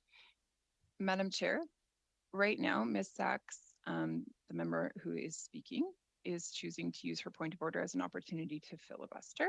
It is not, in fact, a point of order. I'm sorry, Ms. Thomas, would you like to chair this meeting? I think Ms. yes, Sachs had happily. to put up, I know you would love to, but Ms. Sachs has had a hand up. She had a point of order. I had to listen to what she was saying to decide whether it was a point of order or not. And a point of order means that we have moved away from the order of this meeting, which was meant to be listening to witnesses. So she's making a valid point of order, Ms. Thomas. Okay. And I think maybe, you need to be able to sort of try and be as collegial as you possibly can now and then. Thank you. And you had something different to make as a point of order against what Ms. Sachs was bringing up as a due point of order? Madam Chair, I just would invite you to confer with the clerk as to whether or not Ms. Sachs is raising a true point of order. I say she's raising a true point of order, Ms. Thomas. Do you wish to challenge the chair? I do. All right. Well, we're going to call a vote on the challenge of the chair. Those in the room who think that the chair is correct in suggesting that a point of order is to speak to the order of the business of the day, which is listening to witnesses. And I say that Ms. Sachs' point of order is valid. Now, I would like to hear a vote from the committee that I am correct in allowing Ms. Sachs a point of order. Please, Chair. Madame la Présidente, est-ce qu'on peut demander à la greffière de nous préciser sur quoi? Madam Chair, could we ask the clerk what the actual question is, please? What we're voting on? Well, all right. What are we still have not heard from Ms. Thomas about what we're voting on. Clerk, will you give him that in writing? As I understand, we are voting on the challenge of the chair as to whether or not Ms. Sachs' point of order is a genuine point of order. Yes, that's what I hope. If everyone's comfortable with that, I'm going to proceed with the recorded division, because once the challenge of the chair has been established, it's supposed to go to an immediate recorded division. Could we clarify, if we vote yay, we are supporting the chair? I'm going to do that in 2 seconds. Okay. So the question is, shall the decision of the chair be sustained? So if the chair's decision be Madam sustained, Chair? a yay vote is to agree with the chair, and a nay vote is to disagree with the chair. Thank you. Okay, so I'm going Please to call the vote. Excellent. Madam Chair, may I? We have a vote on the floor, and the clerk is now going to read the vote. Yes. I'm sorry, I'm just going to pull up my substitution list, because we have a few different members than we do usually. Here we are, and Ms. Sachs. Je vote en faveur. Ms. Sachs, is that a yay or a nay? Oui. Oui? Merci. Oui. Mr. Coteau. Oh, hang on. Oh, can you hear me, Chair? Yeah. Mr. Coteau, was that a yay or a nay to uphold the decision of the chair? Okay. Mr. Coteau has disappeared. And next we have Mr. Van Bynen. Yay. Thank you. Mr. Housefather. Yay. Ms. Vandenbeld. Yay. Thank you. Mr. Nader. Nay. Ms. Thomas. Nay. Thank you. Ms. Lansman. No. Mr. Waugh.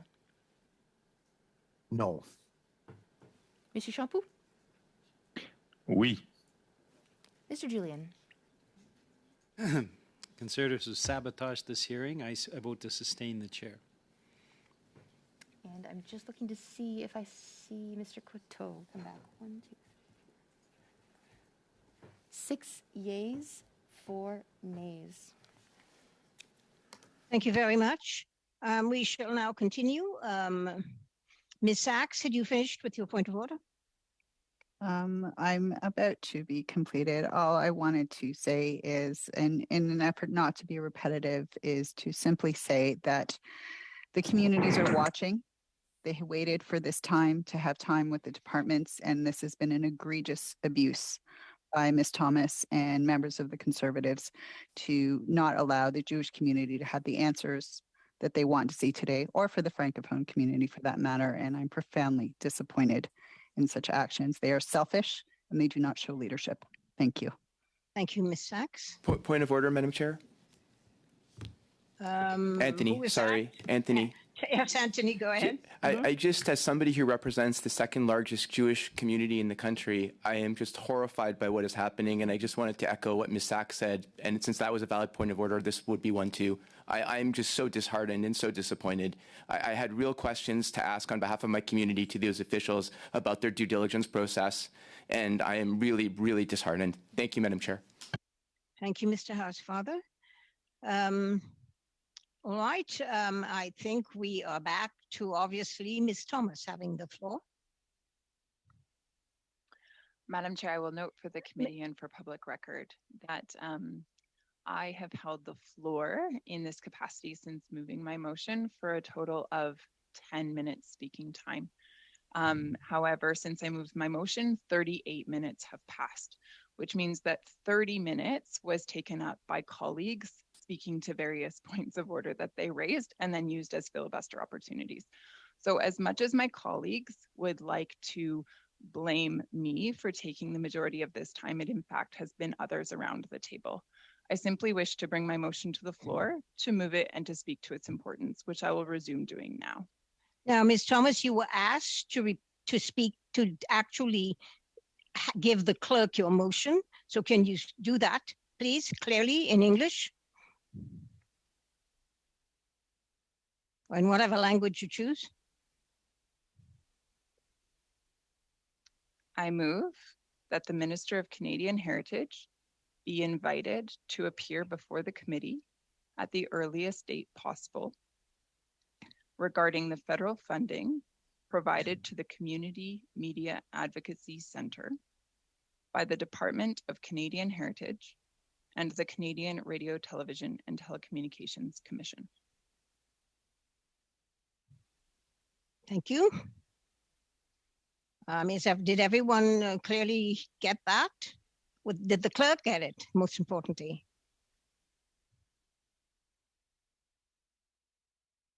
Amy?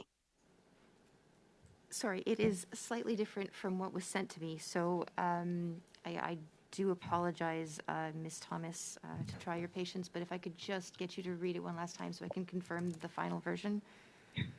Mm-hmm. Yeah, absolutely.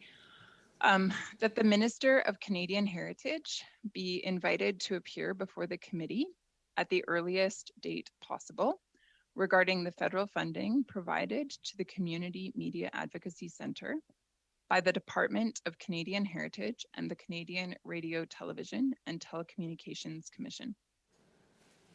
Thank you.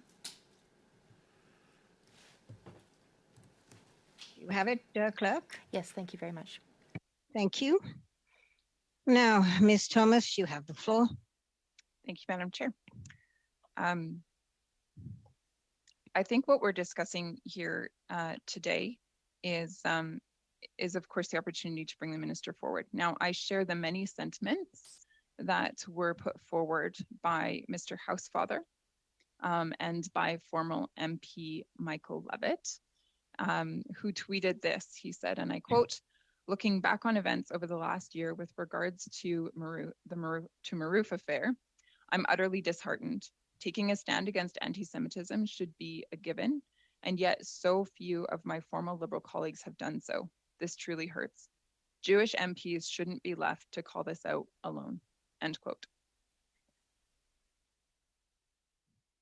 Having used his voice to bravely call for accountability, I commend that former member.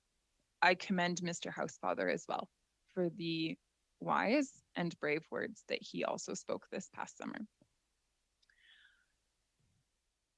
We have had Minister Hussein here, but Minister Rodriguez is the one that can answer to the funding that went to the CRTC. What we see here is two things. We see a lack of judgment from the minister involving the funding that was given. And we see a lack of accountability. Minister Rodriguez did not speak to this situation for nearly 5 weeks after it came to light. And we have not had an opportunity to give Mr. Rodriguez the floor, to give him the chance to use his voice to help us understand why that decision was made to remain silent on such an important matter. We also have not given him the opportunity to help us understand the mechanisms in place to hold the CRTC to account with regard to where funding is allocated, or to hold Mr. Maroof accountable with regard to having received funding and how it was used, as well as his conduct as an individual who was a recipient. I think it has been made clear today that Minister Hussein does not take full responsibility. He very clearly has stated that, but rather shares it with Minister Rodriguez. And so for that reason, again, being a third, I would say that there is great weight to the request as to have Minister Rodriguez come here to this committee and for us to be able to ask him questions. The motion that I have before the committee is for the purpose of calling the current government to account, which is our role as opposition members. But further, it is also the role of this committee as a whole. This committee exists to put forward studies that are of interest to the Canadian public, and this is certainly one of them. So for the benefit of Canadians, I believe that it is worthwhile to take a few minutes of our time, 60 minutes to be specific, 60 minutes of our time. Point of order, Madam Chair. Yes. It's Michael Koto. Michael. Thank you so much, Madam Chair. About an hour ago, I requested to the member speaking, MP Thomas, to be considerate on allowing me to ask the minister questions. The final question, I believe it was, for that round. And this is not the first time the member has used this tactic to cut people off from asking questions. It's not the first time we've had officials come in here who are, very busy people doing great work to come into a meeting and just sit there and not be asked any questions. This is not the first time that's happened. And I think it's important for people who are watching this, who are really concerned about the rise of anti-Semitism and racism in this country, for them to realize what's taking place here. We have a member of the Conservative Party that has for the last hour held the floor through a motion. And yes, people have intervened to try to ask the member politely to allow the motion to be voted on. But this is why people are so turned away from politics today. Anyone turning in to actually see what's going on in the House of Commons in this committee would be disgusted with the display of just the tactics that are being used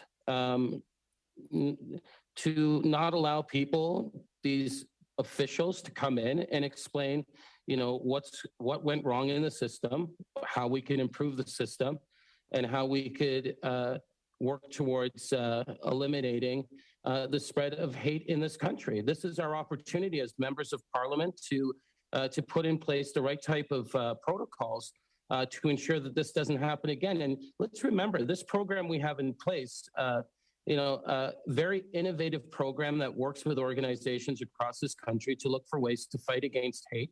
These are important issues. We see a constant rise in hate in Toronto. The most hate crimes are committed against Jewish people. It's growing, and we need to make sure that our programs are working well. So again, Madam Chair, I'm going to ask the member.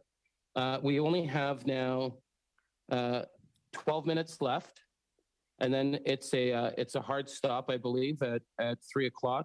I'm going to ask the member to let us vote on this actual motion. We understand exactly what the motion means. She's explained everything in detail. We know all the statistics and numbers and the points that she's made. The member does not have to educate us further on the meaning of the actual motion. We're capable at this point to make a decision based on the motion that's being put on the floor. It's very clear. So again, through you, Madam Chair, I'd ask the member to yield the floor and allow the 12 minutes that remain for officials to actually answer questions that people, not only us in this room, but the public want to hear the answers to. Thank you, Madam Chair. Thank you, Mr. Coteau. Now, Ms. Thomas, you have the floor. And there is, I have been told by the clerk, there is a hard stop at 3:03. We have no further resources. We are going to have to end this meeting at that time. Before I was interrupted by my colleague who wished to filibuster over top of Ms. me. Ms. Thomas, please do not decide that everyone does not have the right to speak in this committee. Only you.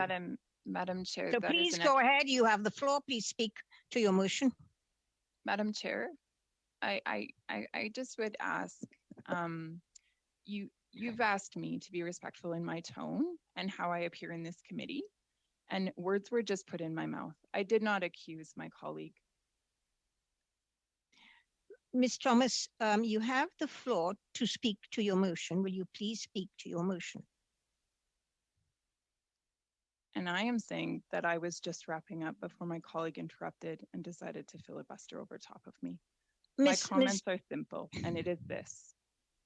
I am simply asking that the Minister of Heritage, Minister Rodriguez, come for 60 minutes of time in order to answer some very important questions that are being asked by the members of this committee, and more importantly, by Canadians. Thank you. Thank you. So you are now ceding the floor, Ms. Thomas. Thank you. We shall go with the list that I have. Mr. Nater. Thank you, Madam Chair. Allow me to be brief. The Minister of Canadian Heritage is responsible for his department and is accountable to Parliament. I think that to fulfill our duty as parliamentarians, it is necessary to hear from Minister Rodriguez on the accountability for which he has, specifically with this funding that is now gone. We know through this, through two separate avenues, first through department, and then secondly through the CRTC.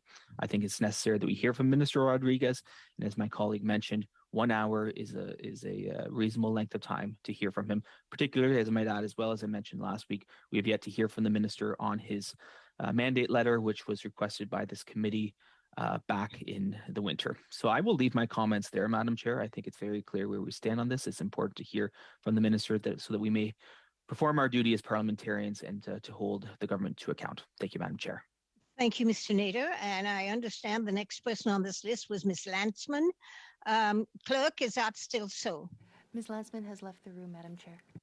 Thank you. And so Mr. Waugh. Thank you, Madam Chair, and thanks for the comments. Excuse me, Kevin.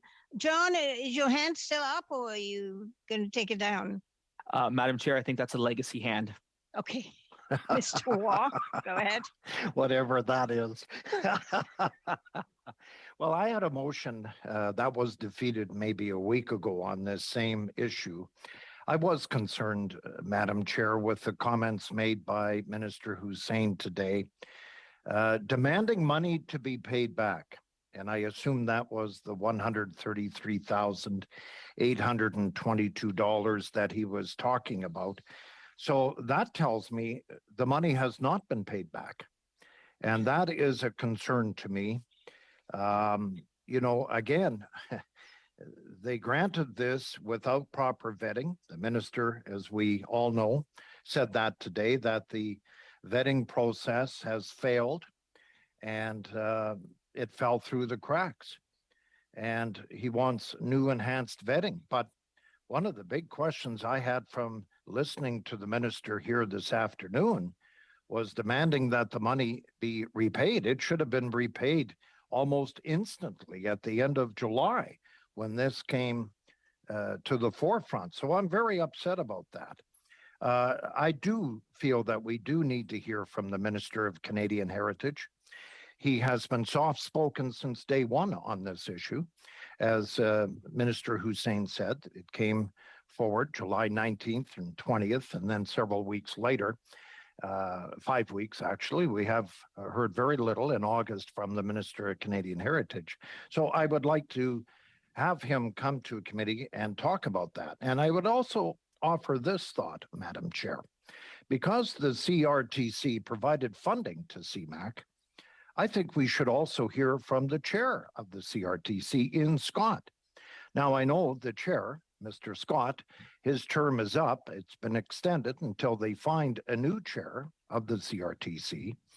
But I would also wish that we include Mr. Ian Scott, the CRTC chair, because we still have a substantial amount of money up for grabs that Are we are you moving an amendment, Kevin? I would move the amendment.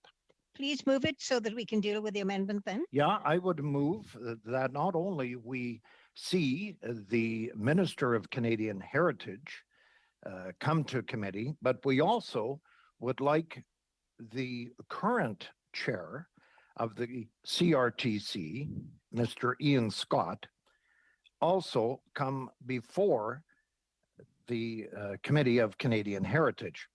Now, the caveat is Mr. Scott could leave any time because his term is actually up. But I would like to see Mr. Scott, along with the Canadian Heritage Minister, Rodriguez, both come, even if Mr. Scott leaves the position as chair of the CRTC, because we have a bi-week constituency week next week. So we don't know what's going to happen to that position of the CRTC.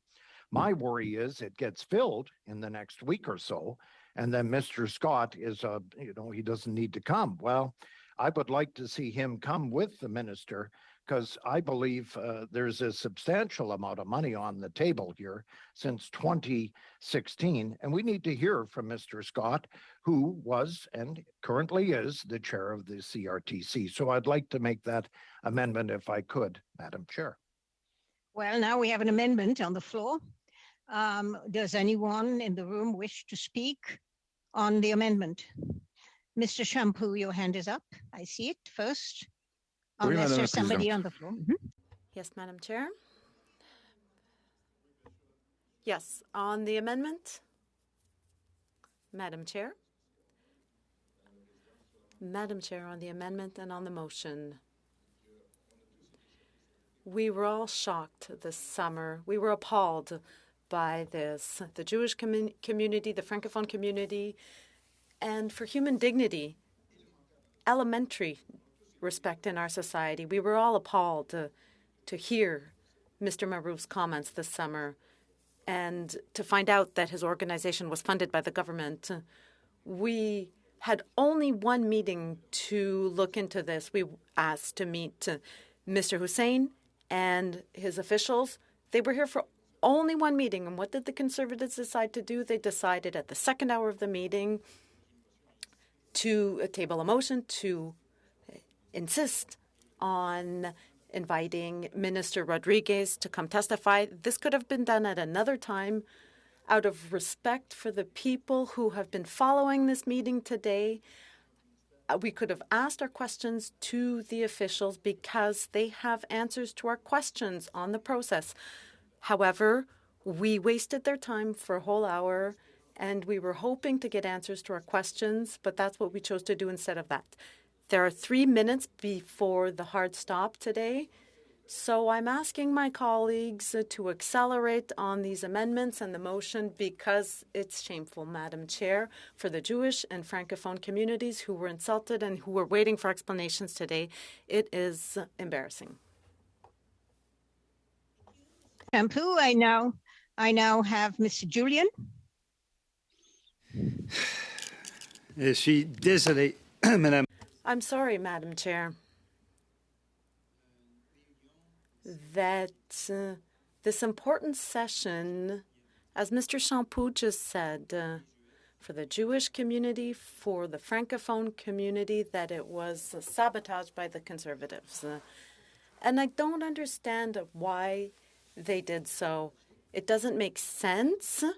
It doesn't make sense at all. I have several questions that I can't ask because the Conservatives sabotaged the session. To me, Madam Chair, that at a time when anti-Semitism is growing, and this was a crucial hearing to get answers as to why this contract was accorded, the Conservatives sabotaged the hearing, shut it down, basically filibustered it out. So I, for one, and I know other members had many questions that they were hoping to ask, I can't ask those questions. And now we have to convene at taxpayers' expense another meeting with the ministerial officials so we can actually get the answers that we couldn't get today because of the Conservatives sabotaging it. It's also disrespect, Madam Chair. Are you speaking to the amendments? Yes, I'm going to be voting against the amendment. I'm going to be voting against the motion because it's profoundly disrespectful to members of this committee. Conservatives have done this twice. Twice I've said to them, let's have this first hearing, let's get the answers, and then we can come back. I've been open to the consideration. For the Conservatives to be so disrespectful, so childish in how they are approaching an issue that is so fundamental, when we see a growth in hate, when we see a growth in anti-Semitism, instead of dealing with that issue seriously, we have this childish temper tantrum and filibuster that does not allow the community to be reassured that we're getting the answers that are required. I'm just quite frustrated, Madam Chair. I don't know if it's because of the embarrassment that the leader of the official opposition experienced with this vile connection to this misogynistic group, that this is some kind of smokescreen. I don't know, but I find it distasteful, showing appallingly bad judgment that this hearing was sabotaged, and now we will have to reconvene in 2 weeks to finally get the ministerial officials to answer the important questions that we had. And I have a ton of them, and I wasn't able to ask them today because of this childish filibuster. I just find it extremely regrettable. And for those Canadians who are listening in, and those Canadians from the Jewish community, Francophone Canadians that were listening in, I don't know what to say. I cannot understand the bad, poor, childish judgment of this Conservative Party under this new Conservative leader. Thank you. Thank you, Mr. Julian. Ms. Sachs, you're next. To the amendment, please. Thank you, Madam Chair. And to the amendment and to this motion, I'd like to say that this has been profoundly, on behalf of myself, the Jewish community, the Francophone community, who desperately wanted answers today, that this motion tabled at this time was a complete affront, a slap in the face, I would say, to combating racism, xenophobia, and all forms of hate in this country, because the questions that communities are asking us to ask on their behalf, and they're arguing about it right now on Twitter. And as a matter of fact, CJA thanked myself and Minister Hussein for the work that we've done, and there's more to be done. And instead of getting to that today, we saw Conservatives hide, as they do, behind hashtags and handles of misogyny and racism, and try to put up a front that has absolutely nothing to do with really addressing the needs of vulnerable communities today. So I don't support this motion. I don't support this amendment. It was a waste of the time of the Jewish and Francophone communities today, and many other communities. And at this point, Madam Chair, since I have the floor, I move to adjourn. Thank you, Ms. Sachs. I was about to do that myself because we are now at 3 minutes after the hour and we have a hard stop, as the clerk had warned us. So this meeting is now adjourned. Thank you.